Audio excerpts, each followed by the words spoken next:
Chers amis du Ramadan et du Carême, très heureux de vous retrouver ce dimanche matin. Nous allons ensemble décrypter, du point de vue initiatique, cet extrait vidéo de Jésus qui guérit l'aveugle, extrait de l'Évangile selon Saint Jean, chapitre 9.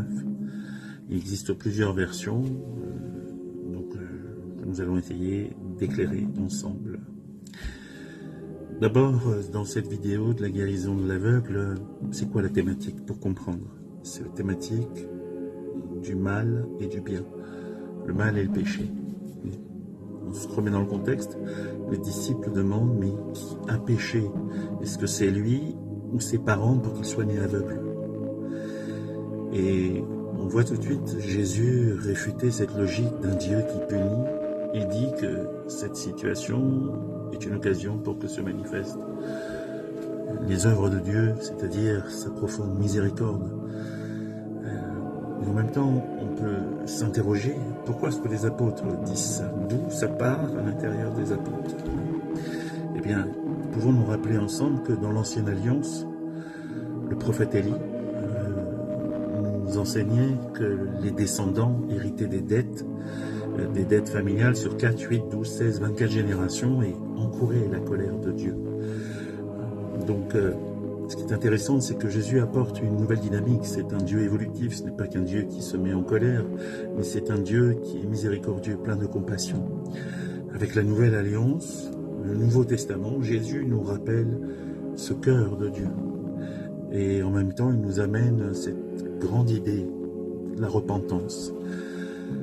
Ce qui peut nous amener à regarder, à porter un regard différent sur nos propres souffrances, non pas comme étant des châtiments divins, le karma, diraient nos amis, et on ne peut rien y faire, mais plutôt comme des lieux où Dieu peut se révéler autrement à nous, et où nous pouvons apprendre de nos erreurs et de celles de nos aïeux.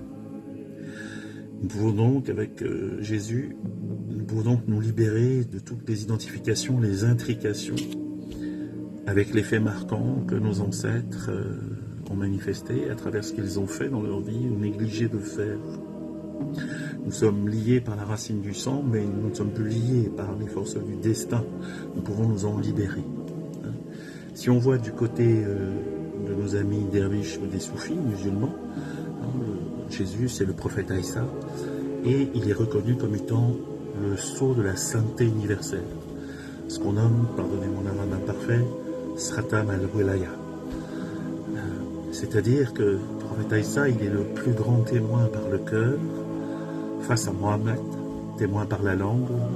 C'est ce que nous rapportent dans les écrits Ibn Arabi et Rumi. Donc la salive de Jésus, elle est miraculeuse parce qu'elle est porteuse de la lumière divine, de la lumière infinie de Dieu.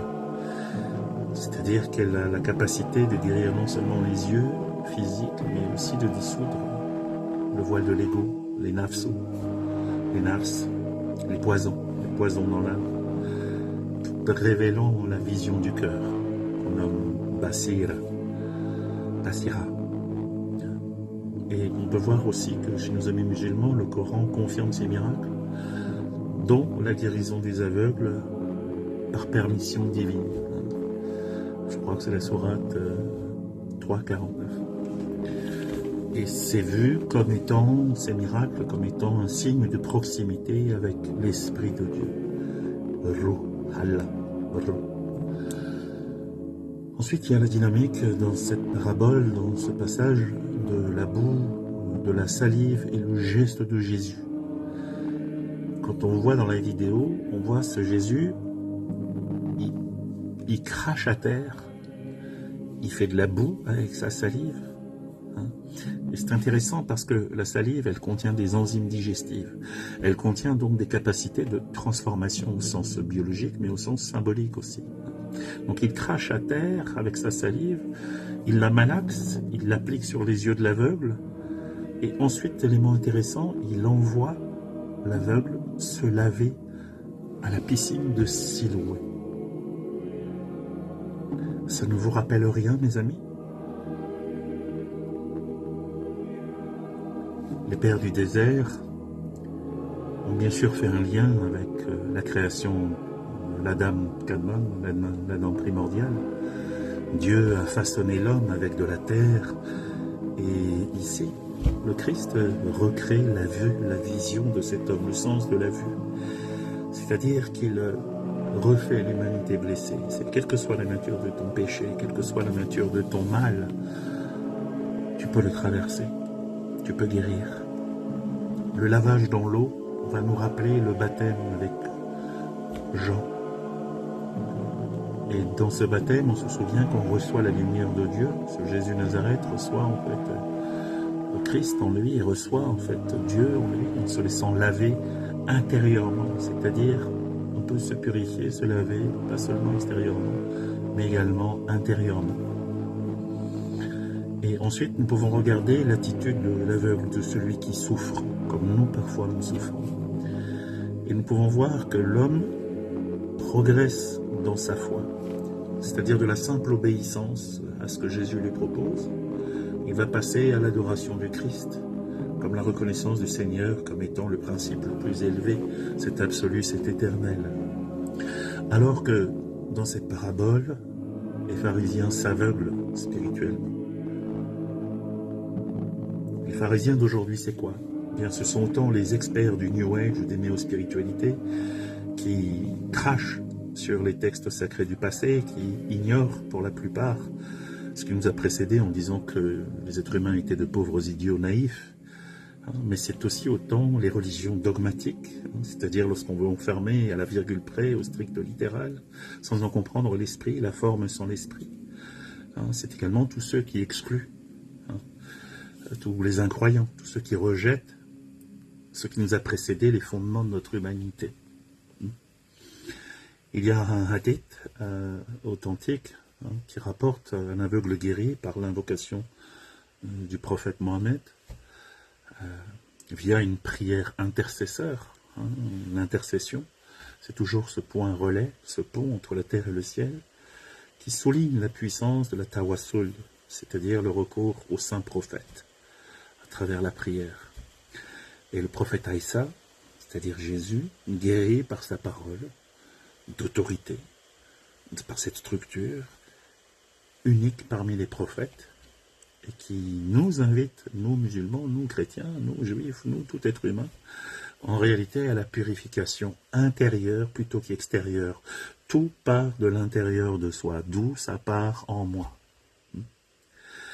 On peut se rappeler aussi ensemble que Ibn Arabi et Rumi, ces mystiques qui ont marqué l'humanité, voient dans le prophète Aïssa, dans Jésus, le modèle, ce que l'on nomme chez nos amis les musulmans, le voyageur, al-Muzaffir, c'est-à-dire celui qui ouvre les yeux intérieurs à la réalité divine, Hakika.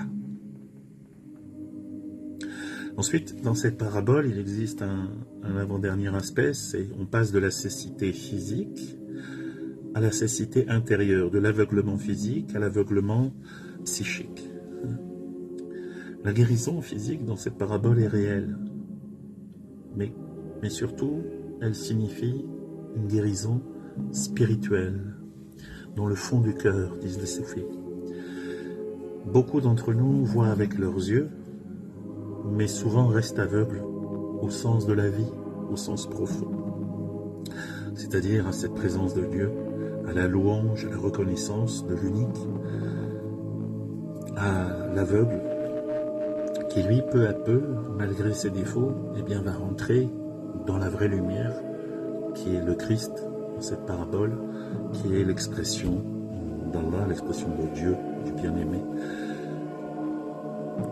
Plus il voit clair, l'aveugle, plus les autres deviennent aveugles, les pharisiens. C'est intéressant, c'est-à-dire ceux qui sont censés posséder le savoir, ils sont des sachants, et à mesure que l'aveugle, qui n'a peu de connaissances, qui s'ouvre progressivement à cette guérison, eh bien les pharisiens deviennent de plus en plus aveugles. Ils refusent le signe, ils se referment. Et ce qui fera dire à Jésus que leur péché, c'est de prétendre voir alors qu'ils refusent la lumière. Parfois, quand nous changeons, nous évoluons, notre entourage ne nous reconnaît plus dit, toi tu as changé, toi, tu es différent maintenant. Et certains, dans notre entourage, ont du mal à accepter ce changement, ou peuvent parfois nous juger, nous condamner, comme parfois nous-mêmes avons condamné ou pouvons encore condamner. Pourquoi? Parce que l'être humain, dans son automatisme, il fonctionne de manière mécanique. Gurdjieff disait de manière réactive. Je ne suis pas un être d'action, mais un être qui est en perpétuel, de manière permanente en réaction. D'où l'importance dans la pratique des chemins intérieurs, dans le rappel de soi, dans le rappel à l'unique, à l'absolu, à l'éternel, à Dieu ou à Allah, d'où à l'importance du développement et à la croissance de notre conscience. Un autre grand mystique, Sri Aurobindo, en fait, parlait de la supraconscience. Le philosophe Nietzsche, lui, parlait du surhomme. Ça signifie le développement plein de la conscience. C'est cette notion de connais-toi toi-même et tu connaîtras les hommes et l'univers et Dieu lui-même. Donc, on peut se rappeler ensemble les symboles à travers les paraboles. C'est comme ça que vous pourrez arriver à décrire derrière la première vision d'une scène ou d'un texte. Vous pourrez retrouver les autres degrés de lecture. Il y a d'abord la boue et le lavage. Pour nos amis derviches, la terre, c'est la terre de l'ego, la boue. Et quand celle-ci est modelée par le souffle de Dieu, le souffle d'Allah, le souffle du bien-aimé, l'élément air qui descend dans l'élément terre, la structure de l'ego, comme dans le baptême, comme la pratique du dhikr, donc l'élément eau qui nourrit la terre, et par le feu de l'esprit, c'est-à-dire l'élément feu. Et donc on retrouve là l'équilibre des 4 éléments présents dans la nature céleste et dans la nature humaine.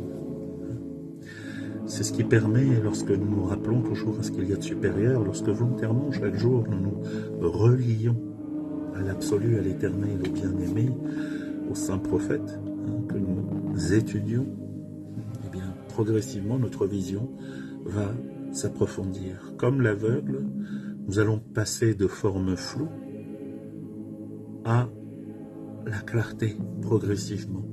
Nous allons mieux comprendre notre nature, celle présente dans la nature humaine qui nous entoure, et puis ce que la nature céleste, c'est-à-dire ce que la nature de Dieu a voulu exprimer au travers de sa création. C'est ce qu'on appelle dans le Saint-Coran, 50-22, l'imagination voilée, passer de l'imagination voilée à la vue perçante au jour dernier. Ensuite, il y a la notion de l'aveuglement des savants. Vous voyez, c'est les sachants. Ce sont comme les ânes au Far West qui portaient toute la connaissance dans leur sacoche. Ils restent figés, sclérosés dans leur mental, dans leur dogme, dans leur intellect, parce qu'ils sont coupés du cœur et coupés d'une action saine. Ce que le prophète Aïssa ou Jésus nous montre et revivifie. Donc les pharisiens incarnent l'aveuglement du voile, hijab, c'est-à-dire qu'ils refusent la lumière. Et vous voyez, chers amis, parfois nous pouvons voir dans nos vies, des gens, nous l'avons vu à travers la crise du Covid, combien de gens ont refusé de voir clair, combien de gens ont refusé en fait de pouvoir, même en tant qu'hypothèse, accepter soi-disant ces thèses complotistes, qui aujourd'hui, avec les ARN messagers, justement, dont on connaît aujourd'hui les taux de mortalité importants et les dégâts au niveau de la santé. Donc, que ce soit la voie soufie, la voie derviche, ou que ce soit la voie des chrétiens, il y a toujours cette mise en garde en retrait contre les dogmes, contre les formes de fanatisme, des croyants qui veulent nous enfermer et qui en réalité ont perdu le cœur, ne voient plus que la forme extérieure, s'attachent à ça et ont perdu réellement en fait ce cœur de Dieu, ce cœur des prophètes. Ensuite, nous pouvons nous rappeler quand nous nous sentons nous-mêmes coupables sur la voie, sur le chemin, que le chemin de foi vers Dieu, vers la source, c'est progressif.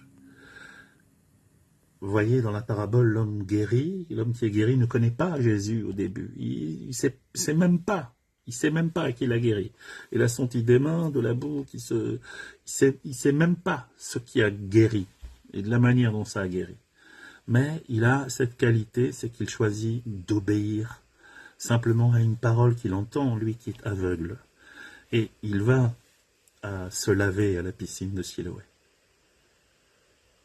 Et ensuite, on voit toute la progression. Cet homme, au fur et à mesure, eh bien, il va reconnaître en Jésus un prophète. Et quand Jésus le retrouve, il va enfin lui faire, non pas son coming out, mais son coming out spirituel. Il dit, je crois Seigneur. Et il se prosterne, vous voyez, comme dans le travail des constellations derviches, il y a cette notion, cette salade, cette posture, où on s'incline. Et quand on s'incline, eh bien, on est dans le respect, on s'incline devant ce qui est plus ancien et plus grand que nous. Et c'est ainsi que la force de vie qui nous revivifie, la force de l'Esprit Saint, ou de la baraka, ou de la shekhinah, peut à nouveau circuler abondamment dans notre arbre de vie intérieur et dans celle de notre système familiaux et dans notre culture. Donc mes amis, cette parabole nous montre que la foi, ce n'est pas soit tout ou rien, soit tu crois ou soit tu ne crois pas, mais c'est un chemin entre voilement et dévoilement. Et où progressivement, c'est le temps biologique, encore une fois notre époque, cherche constamment à aller vite, mais c'est par paliers que nous pouvons entrer plus profondément pour connaître nos saints messagers et prophètes. Et là, dans le cadre du carême, le prophète Aïssa, c'est-à-dire Jésus, c'est un dévoilement progressif à notre conscience. Autrement dit, mes amis, pour l'apprentissage que nous sommes en chemin, cela se fait à travers l'étude, l'approfondissement, et non pas le bannissement des néo-spiritualistes qui rejettent, qui prennent pour prétexte en disant oui, mais les écrits du Nag Hammadi nous disent que, et donc en fait les évangiles, la Bible, l'Ancien Testament, le Nouveau Testament, tout ça c'est des âneries, c'était destiné à manipuler l'humanité. Vous voyez là, encore une fois mes amis, une tentative du shaitan, une tentative du diable de créer la division.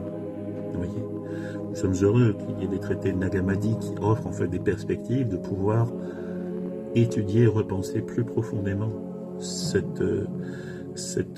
les textes sacrés et de pouvoir en fait l'enrichir, de pouvoir repasser. Vous voyez, nous sommes à une époque, l'Apocalypse en fait c'est la révélation.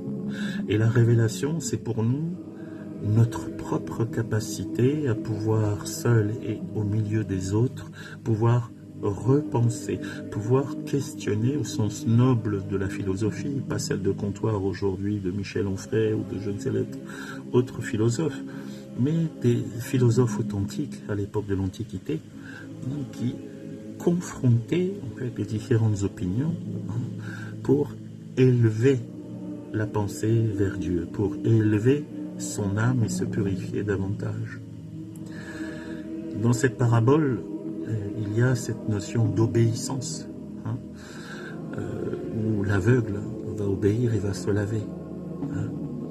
C'est-à-dire, se laver, c'est nettoyer la boue, le caca que nous avons souvent dans les yeux, ou la merde que nous avons dans les yeux que nous ne voulons pas voir. C'est aussi toutes nos fixations mentales, c'est-à-dire toute cette boue que nous continuons d'entretenir, et qui se traduisent dans nos vies par nos addictions, par nos répétitions, par nos relations toxiques en fait, ou perverses avec nous-mêmes ou avec nos proches. C'est tout ce qui va faire de nos vies un enfer, un jugement dernier. Alors que le jugement dernier, eh bien, ce n'est pas encore une fois quelque chose qui vient de nous.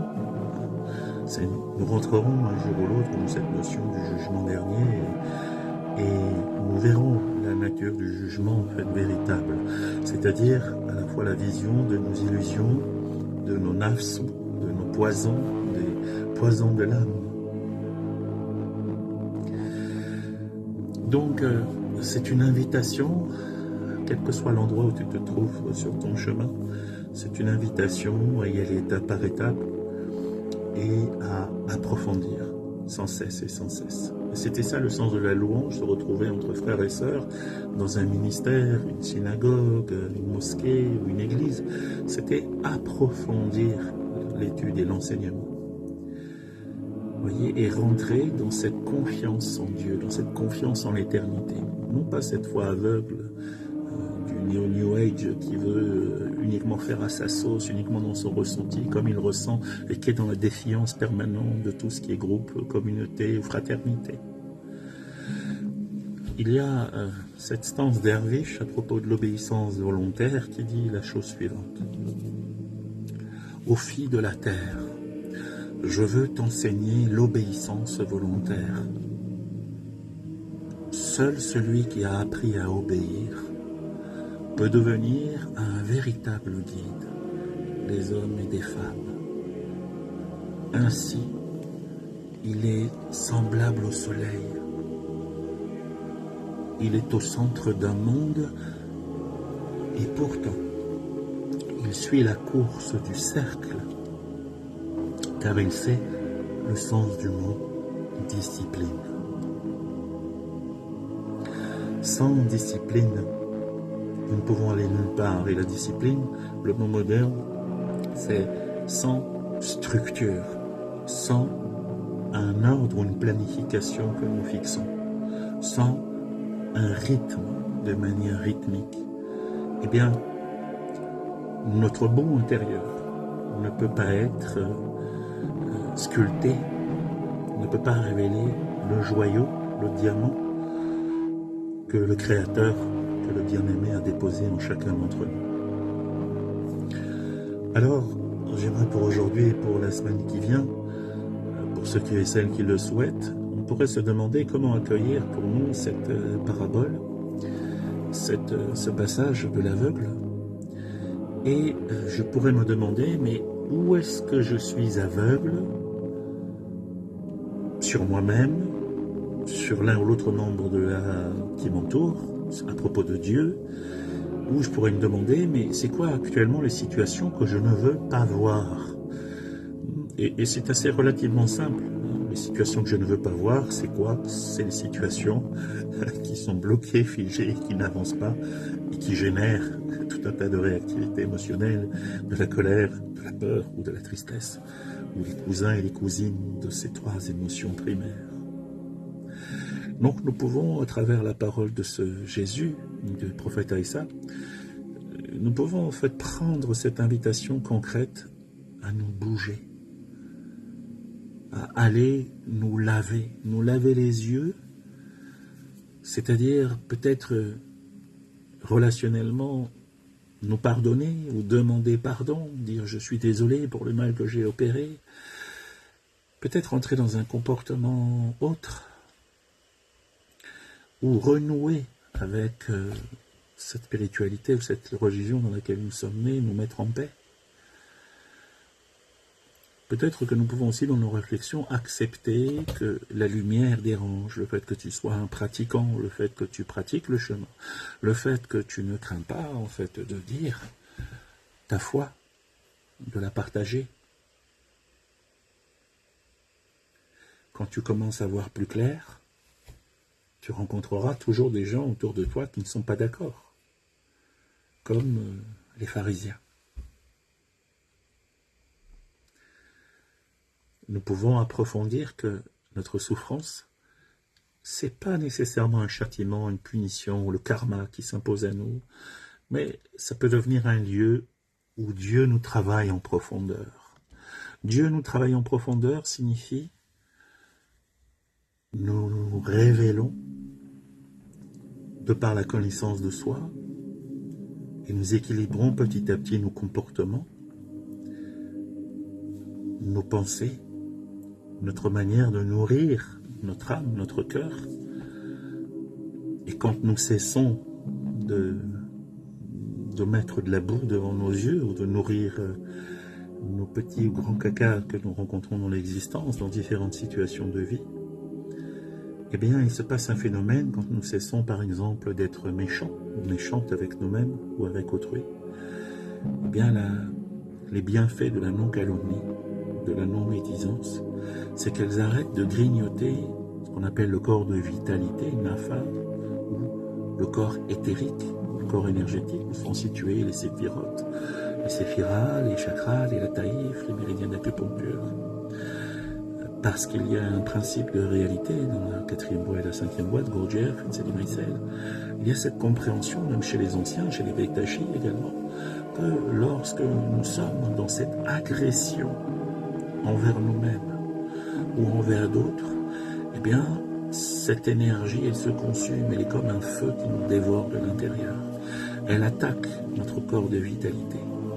Elle génère des douleurs dans les parties du corps en lien et en relation avec l'objet de notre agressivité, qu'elle soit présente, comme par exemple notre agressivité, notre haine, notre colère vis-à-vis de ce qui se passe actuellement, donc en Iran, à Gaza, en République centrale dominicaine africaine, ou bien en fait notre propre colère envers nous, ou bien nos propres insatisfactions, nos exigences que nous n'arrivons pas à atteindre et la rage qui nous ronge de l'intérieur. Cette exigence qui petit à petit nous assèche comme une racine d'arbre qui nous retire la vie. Et quand un ruisseau, quand l'eau ne coule plus dans un ruisseau, c'est tout l'environnement de la terre qui s'appauvrit, les fleurs ne poussent plus, les abeilles circulent moins, les animaux ne viennent plus étancher leur soif, et nous demeurons petit à petit, nous asséchons et nous mourrons dans l'ignorance et dans la méconnaissance d'Allah ou de Dieu. Donc nous pouvons voir pour terminer comment est-ce que Jésus, ou Aïssa, le prophète Aïssa, comment est-ce qu'il nous invite à cette voie du cœur. Et nous pouvons en fait la pratiquer à partir d'aujourd'hui, à partir de la prière pour les chrétiens, à travers la récitation du Kyrie Eleison. C'est Seigneur, déverse tes grâces sur moi. C'est pas Seigneur, prends pitié, c'est la traduction la plus grossière, celle-ci, mais la véritable traduction issue du grec, dans la véritable traduction, c'est Seigneur, déverse tes grâces en moi. Et pour nos amis musulmans, eh bien, on peut décider de pratiquer donc le dhikr, Allah, Nour, Dieu, lumière, pour ouvrir davantage notre cœur, comme si le prophète Aïssa ou Jésus l'ouvrait par sa présence, par ce qu'il a été, et par chez nos amis musulmans comme pour les amis chrétiens, qui appelons le retour du prophète Aïssa, ce retour de Jésus. Où ça? À l'extérieur. À travers cette parabole, nous comprenons que c'est d'abord à l'intérieur de soi. Et c'est ce qui, mes amis, unit les chrétiens et les musulmans dans l'appel à la vision intérieure, au-delà des formes que prennent les religions auxquelles nous appartenons et dans laquelle nous sommes nés. Je vous souhaite une très belle pratique et que votre journée et celle de vos proches soient ensoleillées dans la paix du Christ ou dans la paix de Dieu et surtout dans la joie de partager ensemble communément ces instants.